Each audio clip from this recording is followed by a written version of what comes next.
اس دنیا کے اندر اللہ رب العالمین نے ہمیں اپنی عبادت کے لیے پیدا کیا ہے۔ اب عبادت کے اندر آج وہ شوق، وہ جذبہ ہماری عبادتوں میں نظر نہیں آتا جو ہونا چاہیے۔ اللہ نے جس مقصد کے لیے پیدا کیا ہے اس مقصد کو ہم ادا تو کرتے ہیں، لیکن اس مقصد میں جو شوق، جذبہ اور جو ولولہ ہونا چاہیے وہ آج ہمارے عباداتوں میں ختم ہو چکا ہے۔ آج دور دور تک وہ جذبہ، وہ شوق ہماری عبادتوں میں نظر نہیں آتا۔ انبیاء علیہ السلام کو دیکھ لیجئے، کس قدر اللہ رب العالمین کی عبادت کیا کرتے تھے، اور اس عبادت کے اندر کس قدر ان کا شوق، جذبہ، ولولہ ہوا کرتا تھا۔ ایک مثال آپ کے سامنے دیتا ہوں۔ سیدنا موسیٰ علیہ السلام کے بارے میں آپ نے قرآن مجید میں سنا ہوگا۔ جتنا تذکرہ قرآن مجید کے اندر سیدنا موسیٰ علیہ السلام کا ہے، اتنا ذکر پورے قرآن مجید میں کسی دوسرے نبی کا نہیں۔ اللہ رب العالمین نے جب موسیٰ علیہ السلام کو فرعون سے نجات دی، اب اللہ تعالیٰ نے موسیٰ علیہ السلام سے وعدہ کیا، اے موسیٰ 70 افراد کو اپنے ساتھ لے کر کوہ طور پر آ جاؤ، تمہیں کتاب دی جائے گی جس کا نام تورات ہے۔ موسیٰ علیہ السلام اپنے ساتھیوں کے ساتھ نکلے، اور اتنا جلدی کہ اتنا جلدی ساتھی ابھی پیچھے ہیں، اور خود اللہ رب العالمین نے جس مقام پر پہنچنے کا کہا تھا کوہ طور پر، وہاں پر پہنچ گئے۔ اللہ تعالی نے کہا موسیٰ وما اعجلک عن قومک یا موسیٰ، اے موسیٰ تو اتنی جلدی آ گیا، تیری قوم کہاں ہے؟ موسیٰ علیہ السلام نے کہا ام علی آثاری، اے اللہ وہ میرے پیچھے، وہ آ رہے۔ وعجلت الیک ربک لترضی، میں تیرے پاس جلدی اس لیے آیا ہوں تاکہ تم مجھ سے راضی ہو جائے۔ اللہ کو راضی کرنے کے لیے جس مقام پر اللہ نے پہنچنے کا حکم دیا، جلدی پہنچوں، عبادت میں شوق ہے تاکہ اللہ رب العالمین مجھ سے راضی ہو جائے۔ عبادت میں شوق ہوگا، اللہ کی رضا ملے گی۔ عبادت میں شوق ہے، آپ کے جو کام نامکمل ہے، جو کام مکمل نہیں ہو سکتے، عبادت کے اندر اپنی شوق، جذبہ، لگن پیدا کرے اور اپنے تعلق کو اللہ کے ساتھ جوڑے۔ دیکھیں کس طرح وہ ناکام جو کام نہیں ہونے والے ہیں، نامکمل ہونے والے کام، پھر دیکھیں اللہ رب العالمین آپ کے وہ کام کس طرح مکمل کرتا ہے۔ عبادت کے اندر شوق ہونا چاہیے، جذبہ ہونا چاہیے، اللہ کے ساتھ تعلق ہونا چاہیے۔ سارے معاملات اللہ حل کر دے گا، ساری پریشانیاں اللہ دور کر دے گا، سارے جو مسائل ہیں اللہ رب العالمین حل کر دے گا۔ زکریا علیہ السلام کو دیکھ لیجئے، 90 سال کی عمر، مفسرین کہتے ہیں 90 سال کے بوڑھے ہو گئے، ہڈیاں کمزور ہو گئی، بیوی باز ہو گئی، لیکن اپنے تعلق کو اللہ کے ساتھ جوڑا، اللہ سے دعا کی، اللہ مجھے بیٹا عطا فرما۔ اللہ رب العالمین نے زکریا علیہ السلام کو بیٹے کی خوشخبری سنا دی۔ وَوَهَبْنَا لَهُ يَحْيَىٰ وَأَصْلَحْنَا لَهُ زَوْجَهُ، بیٹے کی خوشخبری سنا دی، اور ساتھ ہی اللہ نے کہا اے زکریا ہم تجھے بیٹے کی خوشخبری بھی سناتے ہیں، اور ساتھ میں تیرے بیٹے کا نام یحییٰ رکھتے ہیں۔ اس سرزمین پر اس سے پہلے یہ نام کسی کا نہیں تھا۔ اللہ رب العالمین نے اس عمر میں زکریا علیہ السلام کو بیٹا عطا کیا، یہ پورا واقعہ ذکر کرنے کے بعد اللہ کیا فرماتا ہے؟ انہم کانوا یسارعون فی الخیرات ویدعون رغبا ورہبا وکانوا لنا خاشعین۔ زکریا علیہ السلام نیک کاموں میں جلدی کیا کرتے تھے، دعا کرتے تھے، رغبت تھی، ایک شوق تھا، ایک جذبہ تھا، ایک تعلق تھا، ایک خشیت تھی، اور خشوع کے ساتھ ہمارے ساتھ رجوع کیا کرتے تھے۔ اللہ کہتا ہے جب زکریا علیہ السلام کی یہ عادت تھی، ہمارے ساتھ تعلق مضبوط تھا، عبادت میں شوق تھا، اس کے ناممکن کام کو بھی ہم نے مکمل کر دیا۔ اس عمر میں بھی جب بیوی باس ہو گئی، بال سفید ہو گئے، ہڈیاں کمزور ہو گئی، اس عمر میں بھی ہم نے زکریا علیہ السلام کو بیٹے کی خوشخبری سنا دی۔ یہ عبادت میں شوق، آج ہماری عبادتوں میں وہ شوق، وہ جذبہ کیوں نہیں ہے؟ اللہ خود اپنے نبی کو مخاطب کر کے فرماتا ہے فَإِذَا فَرَغْتَ فَانْصَبْ وَإِلَىٰ رَبِّكَ فَارْغَب۔ اے میرے نبی، جب آپ فارغ ہو جائے، فرصت لمحات کے اندر اپنی کمر کو کس لے، اللہ رب العالمین کی عبادت کیا کرے۔ اس قدر نبی علیہ السلام عبادت کیا کرتے تھے۔ سنن نسائی میں آتا ہے، سیدنا حذیفہ بن یمان فرماتے ہیں رات کا وقت تھا، نبی علیہ السلام نماز پڑھنے کے لیے کھڑے ہوئے، قیام اللیل کے لیے۔ اللہ کے نبی علیہ السلام نے سورۃ البقرہ شروع کر دی، سورۃ البقرہ کا آغاز کیا، شروع کر دی۔ فجر کو عند المیۃ، میں نے سوچا کہ اللہ کے نبی علیہ السلام 100 آیاتیں پڑھ کے رکوع کر لیں گے۔ اللہ کے نبی تلاوت کرتے جا رہے ہیں، 100 آیات مکمل ہوئی، میں نے سوچا اللہ کے نبی سورۃ البقرہ مکمل کر کے رکوع کر لیں گے، سورۃ البقرہ بھی پڑھ لی، سورہ آل عمران شروع کر دی، وہ بھی مکمل کر لی، سورہ نساء بھی شروع کی، وہ بھی مکمل کر لی نبی علیہ السلام نے۔ اس قدر لمبا قیام، عبادت کے اندر شوق اور جذبہ۔ ایک دن کسی صحابی نے اللہ کے نبی سے پوچھا، اللہ کے نبی علیہ السلام آپ تو رات کو اتنا لمبا لمبا قیام کرتے ہیں، کہا کیوں نہ میں لمبا قیام کروں۔ اس نماز کے اندر خشوع خضوع ہوتا ہے، رغبت ہوتی ہے، اللہ سے تعلق ہوتا ہے، عبادت میں شوق ہوتا ہے، اور جب ایسی عبادت کی جاتی ہے پھر اللہ سے جو مطالبہ کیا جائے، جو سوال کیا جائے، اللہ رب العالمین عطا کرتا ہے۔ اللہ کے نبی علیہ السلام اپنی آخری عمر میں، بڑھاپے کی عمر میں بھی عبادت کا جو شوق تھا، جذبہ تھا، وہ بالکل جوان تھا۔ آخری وقت جب نبی علیہ السلام پر خشی طاری ہوئی، بے ہوش ہو گئے، اللہ کے نبی علیہ السلام کو جب تھوڑا سا افاقہ ہوا، تھوڑی سی طبیعت بہتر ہوئی، اللہ کے نبی علیہ السلام نے سب سے پہلا سوال کیا کیا؟ اصل الناس، اے میرے صحابہ یہ بتاؤ کہ تم لوگوں نے نماز پڑھی کہ نہیں؟ کہا اللہ کے نبی علیہ السلام وَهُمْ يَنْتَظِرُونَكَ یا رسول اللہ، اے اللہ کے رسول، صحابہ کرام تو آپ کے انتظار میں ہیں کہ آپ نماز پڑھانے کے لیے آئیں گے۔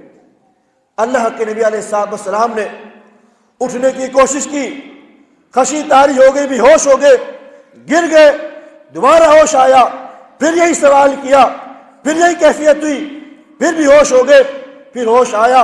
اللہ کے نبی علیہ السلام غسل کیا، تھوڑی سی حالت بہتر ہوئی، سیدنا علی رضی اللہ تعالیٰ عنہ اور سیدنا عباس رضی اللہ تعالیٰ عنہ کے کندھے پر سوار ہو کر اللہ کے نبی علیہ السلام مسجد نبی میں آئے، وَرِجْلَاهُ تَخُطَّانِ عَلَى الْأَرْضِ، اور اس وقت اللہ کے نبی علیہ السلام، صحیح بخاری میں آتا ہے، جب مسجد میں داخل ہوئے، ایک کندھے استعمال کیا، ایک کندھا کس کا تھا؟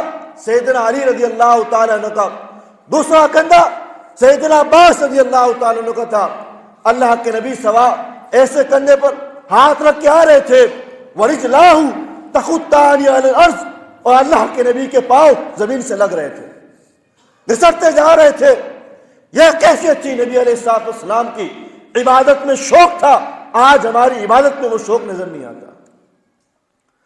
صحابہ کرام رضوان اللہ علیہم اجمعین کو دیکھ لیجئے، مال دولت نہیں تھی، غربت تھی، لیکن اس کے باوجود بھی عبادت کے اندر جو شوق، جو جذبہ، جو لگن تھی، اس کی کوئی مثال دی نہیں جا سکتی۔ سیدنا ابوبکر صدیق رضی اللہ تعالیٰ نے بیٹھے ہوئے تھے، ایک دن اللہ کے نبی نے پوچھا آج کے دن کس نے روزہ رکھا ہے؟ سیدنا ابوبکر صدیق نے کہا اللہ کے نبی میں نے روزہ رکھا ہے۔ آپ نے پوچھا آج کے دن کوئی ایسا شخص ہے جس نے مسکین کو کھانا کھلایا؟ سیدنا ابوبکر صدیق نے کہا اللہ کے نبی میں نے کھلایا۔ اللہ کے نبی نے پوچھا آج کے دن کسی نے کسی کے جنازے میں شرکت کی، کسی کی مریض کی عیادت کی؟ سیدنا ابوبکر صدیق رضی اللہ تعالیٰ عنہ کھڑے ہو گئے، کہا اللہ کے نبی یہ سارے کام آج میں نے کیے ہیں۔ اللہ کے نبی نے فرمایا اے ابوبکر، تیرا عبادت میں شوق، تیرا عبادت میں لگن اور نیکیوں کے ساتھ، حسنات کے ساتھ تیرا لگا ہوئے، اس کی وجہ سے اللہ رب العالمین دو کام کرتا ہے، عبادت میں شوق ہوتا ہے، حسنات سے لگا ہوتا ہے، اللہ رب العالمین اس شخص پر جنت واجب کر دیتے ہیں۔ آج ہماری عبادتوں میں شوق کیوں نہیں ہے؟ آج ہم کیوں اتنا پیچھے ہیں عبادتوں کے اندر؟ آج ہم کون سی ہماری ایسی عبادت ہے جس عبادت کے اندر ہم عبادت کریں اور اس عبادت کے اندر ہمارے شوق ہو؟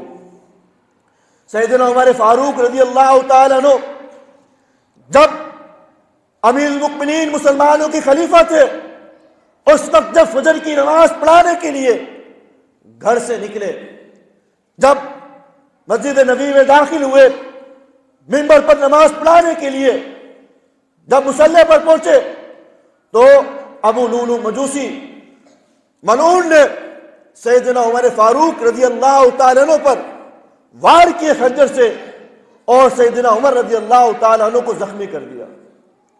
اور جب بھاگنے لگا، مسلمانوں کی صفیں تھی، پیچھے صحابہ کرام موجود تھے، کئی صحابہ کرام کو زخمی کیا، لیکن آخری میں جب اس نے دیکھا اب میں بھاگ نہیں سکتا، اسی خنجر کے ساتھ اپنے آپ کو قتل کر دیا اس نے۔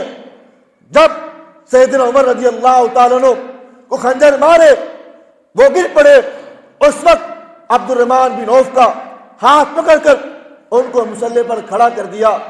سیدنا عمر فاروق رضی اللہ تعالیٰ عنہ اتنا زخمی ہے، جسم سے خون بہہ رہا ہے، مسجد نبی کے اندر صفوں کے اندر خون جا رہا ہے، اتنے کمزور ہو گئے، گھر اٹھا کر جب لے کر گئے، اٹھا کر گھر پر، اور جب پانی دودھ پلایا گیا، نبیذ پلایا گیا، وہ نکل گیا، اتنے میں ایک صحابی رسول مسور بن مخرمہ داخل ہوئے، کہا کیا حال ہے عمر کا؟ عمر نے نماز پڑھی کہ نہیں پڑھی؟ لوگوں نے کہا مسور کیا تم دیکھ نہیں رہے اس وقت مسلمانوں کے خلیفہ امیر المؤمنین سیدنا عمر فاروق رضی اللہ تعالیٰ عنہ کی کیا کیفیت ہے؟ جسم سے خون بہہ رہا ہے، دودھ پلایا وہ بھی نکل گیا، نبیذ پلایا وہ بھی نکل گیا، جسم زخمی ہے، کوئی چیز کھا نہیں سکتے، کوئی چیز پی نہیں سکتے، اور تم پوچھتے ہو انہوں نے نماز پڑھی کہ نہیں پڑھی؟ ابھی بے ہوشی کے عالم میں ہے۔ مسور بن مخرمہ نے کیا کہا؟ جی ہاں میں جانتا ہوں امیر المؤمنین مسلمانوں کے خلیفہ امیر عمر کی یہ حالت ہے، لیکن سیدنا عمر رضی اللہ تعالیٰ عنہ کو جب پتہ چلے گا میں نے نماز نہیں پڑھی، اتنا دکھ اس چیز کا نہیں ہوگا، جتنے زخم لگے ہیں دکھ اس چیز کا ہوگا ابھی تک میں نے نماز نہیں پڑھی۔ یہ نماز کی فکر، یہ ہے نماز کی فکر، آخری دم تک یہ فکر کر رہے ہیں۔ کون؟ مسلمانوں کے امیر خلیفہ دوم سیدنا عمر بن خطاب رضی اللہ تعالیٰ عنہ۔ آج مسلمان کیا کرتے ہیں؟ اس نماز کا کتنا اہتمام کرتے ہیں؟ دنیا کے اندر میں بھی کامیابی تلاش کرنے کی کوشش کرتا ہوں، آپ بھی کامیابی کی تلاش میں ہے، ہر شخص کامیابی کے پیچھے بھاگنے کی کوشش کرتا ہے، میں کامیاب ہو جاؤں، لیکن اللہ کی قسم اللہ کے گھر سے دن میں 5 مرتبہ محسن آواز بلند کر کے کہتا ہے، اذان میں کہتا ہے حی علی الصلاۃ، حی علی الصلاۃ، حی علی الفلاح، حی علی الفلاح، آؤ نماز کی طرف، آؤ نماز کی طرف، آؤ کامیابی کی طرف، آؤ کامیابی کی طرف۔ اس کامیابی کی طرف ہم نہیں آتے جس کامیابی کی آواز اللہ کے گھر سے دن میں 5 مرتبہ بلند ہوتی ہے، اس کامیابی کو چھوڑ کر دوسری دنیا کی کامیابی کے پیچھے ہم لگے ہوئے ہیں۔ ہمیں اس کا اہتمام کرنا ہے۔ علامہ البانی نے اپنی کتاب السلسلہ حدیث صحیحہ کے اندر ایک روایت نقل کی ہے، کل قیامت کے دن اللہ رب العالمین ایک شخص کو بلائے گا، ایک شخص کو بلائے گا اور اس سے کہے گا بتا تو نے کیا کیا ہے؟ وہ کہے گا اللہ میں نے 60 سال تک نماز پڑھتا رہا ہوں۔ اللہ رب العالمین کہے گا تو 60 سال تک نماز پڑھتا رہا، تیری ایک نماز بھی میں نے قبول نہیں کی۔ ہم بھی دیکھیں کہیں ایسا نہ ہو کل قیامت کے دن اللہ ہم سے سوال کرے اور ہم جواب دیں، اللہ آگے سے کہے تیری ایک نماز بھی قبول نہیں ہوئی، اس وقت ہمارا کیا ہوگا؟ اس وقت ہمارا کیا ہوگا؟ اس وقت ہماری کیا کیفیت ہوگی؟ سعید بن مسیب تابعی ہے، سیدنا ابو ہریرہ رضی اللہ تعالی عنہ کے داماد ہیں، داماد ان کے بارے میں آتا ہے، وہ کہتے ہیں 20 سال تک جب بھی مؤذن نے اذان دی اور مؤذن جب اذان دیتا تھا اس وقت مسجد کے اندر موجود ہوتا تھا، ایک نماز بھی با جماعت نہیں رکی، ہر وقت مسجد کے اندر جب بھی مؤذن اذان دیتا اس وقت میں مسجد کے اندر موجود ہوتا تھا۔ سلیمان بن عامش الکوفی کے بارے میں آتا ہے، کہتے ہیں کہ 40 سال تک میں نے نماز با جماعت ادا کی ہے، صرف ایک نماز ایسی ہے جو میری با جماعت ادا نہ کی۔ تو پوچھنے والے نے پوچھا وہ کون سی نماز تھی جو آپ نے 40 سالہ زندگی کے اندر ایک نماز با جماعت ادا نہیں کی؟ آخر وجہ کیا تھی؟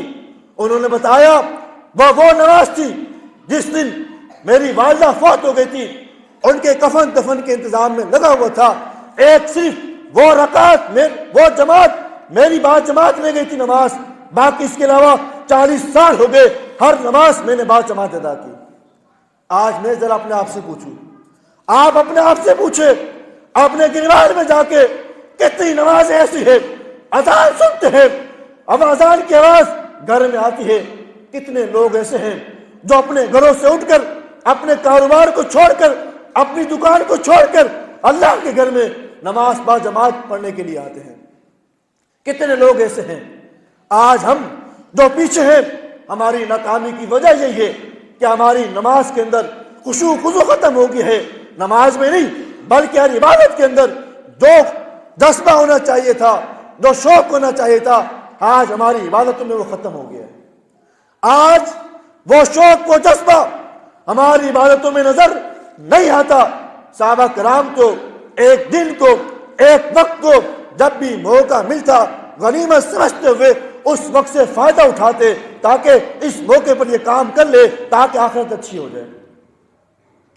عبداللہ بن مسعود رضی اللہ تعالیٰ عنہ غریب صحابی، غریب کا اندازہ اس سے لگایا جا سکتا ہے غربت کا، زکوٰۃ کے مستحق تھے، زکوٰۃ کے، لیکن جب سردیاں آتی بڑے خوش ہو جاتے۔ لوگوں نے پوچھا عبداللہ بن مسعود رضی اللہ تعالیٰ عنہ سے کیا وجہ ہے، آخر سردیوں کے دن چھوٹے ہوتے ہیں، آپ غریب ہیں، مزدوری کرتے ہیں، کبھی مزدوری ملتی ہے کبھی نہیں؟ کہا جی ہاں میں جانتا ہوں سردیوں کے دن چھوٹے ہوتے ہیں، لیکن سردیوں کے دنوں میں فائدہ کیا ہے؟ سردیوں کے دن جب آتے ہیں اس کے 2 فائدے ہیں۔ کیا فائدے ہیں؟ کہا اس کے فائدہ یہ ہے دن چھوٹے ہوتے ہیں، دن میں روزہ رکھ لیتا ہوں،